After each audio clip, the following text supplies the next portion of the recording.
The parish, just because of its location, because of its architecture, is a symbol within our community of the church and what it stands for. I would describe the National Shrine of the Little Flower as a place where you're going to find Jesus Christ. Just by walking into the church, approaching it, you see the majesty. It's almost like living history itself.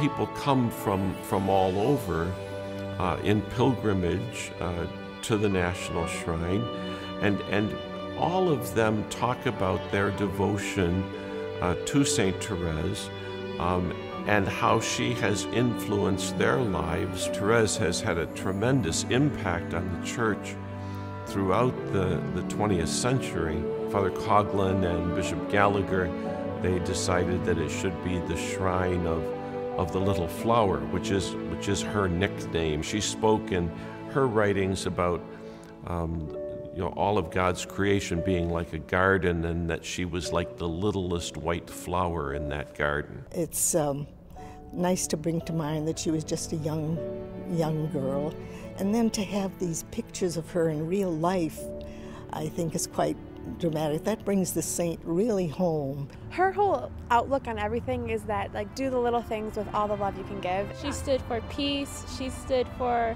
caring for others who can't care for themselves. It's almost like living history itself. People come in and tell of why they were drawn to Saint Therese, their love of Saint Therese, and they'll give me an example of something that occurred with them. And they'll ask if it's been a miracle. Was it a miracle? It's not the place, but rather it's the spirit of our patroness. It's the spirit of Therese influencing the larger community. The first part of this church that was built was the tower, which stands on the corner of 12 and Woodward. It's a tower that is in the form of the crucifix, and is called the Charity Tower, because the greatest act of love is Christ giving his life for his people. And it was built on the monies that came in from Father Coughlin's Sunday broadcast. Started with a radio program to children that brought in pennies and nickels. Father Coughlin built this church for 600 people, the little wood church. And he could not afford it with 27 or 28 families that were there. But it was the dedication of these original people that continued on. I served my first Mass here when I was a kid, and for Father Coughlin.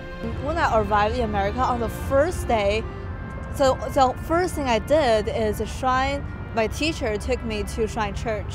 So Shrine Church is the first thing I saw in America. So for me, Shrine is like a settler. I'm a settler in America, and Shrine is my new home.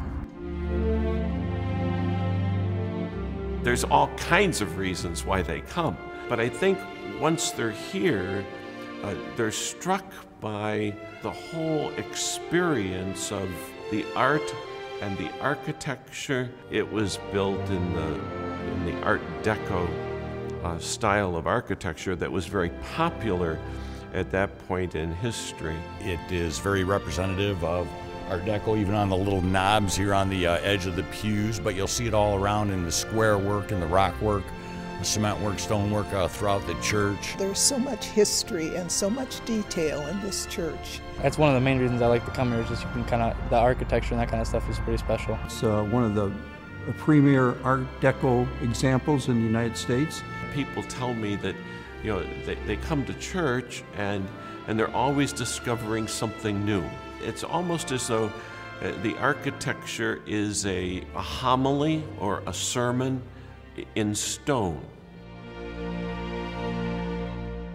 The architecture of the church is very unique, even today, but it was even more so at the time that it was constructed. The basic part of the church, the main church itself, is an octagon. It's an 8-sided drum, if you will.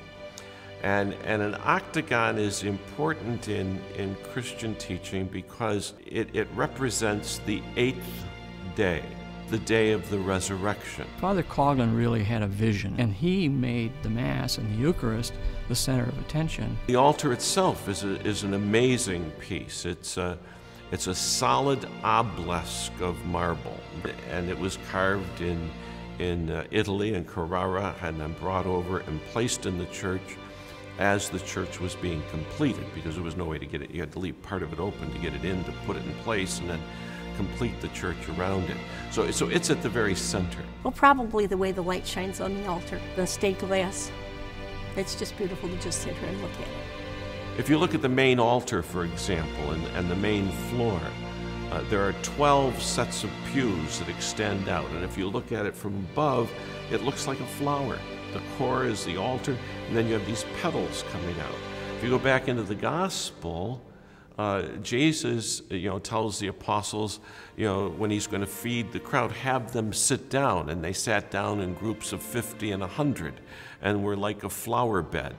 So it's the gospel visually represented. So we tell them we have God in the center, surrounded by his people, surrounded by all the things of creation.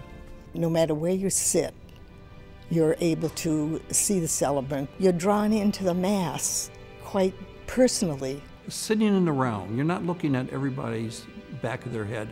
We're looking at their faces, and you can see during the Mass how inspired they are. I love that it's in the round. I love that you can sit anywhere in church and still see the altar. If I had to describe it in like one word, I would pick majestic, because that's what it is.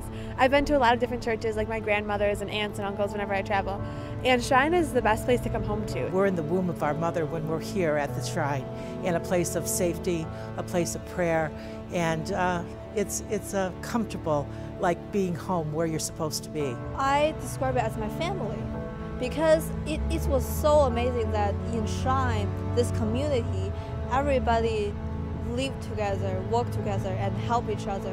When I describe it to others, I will say, this is my family, this is the Shrine. As you look at the church from the outside, the roof almost looks like a big tent. And it was done on purpose because it was the tent of the people of God as they were wandering through the desert. And so we need this tent as we are God's people wandering through this world on our way to the promised land, which is the kingdom of heaven. We have a large community. It's in excess of 4,400 families, or 12,500 parishioners. I guess you could say it's a big church.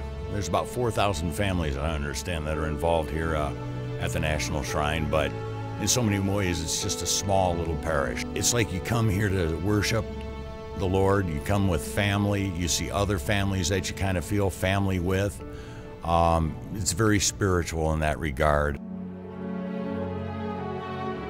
I'm energized by being in this building. And a building sounds cold, but to me being in this church is warmth. And that's one of the beauties of this church, is because you feel the warmth of all the people in the church. It's a place to talk about how all of God's people come together, and that how we must live in unity and peace with one another. But that unity and that peace is brought about by living in that love for one another. As Therese said, to do the little common everyday things with great love because of the love that God has shown to us.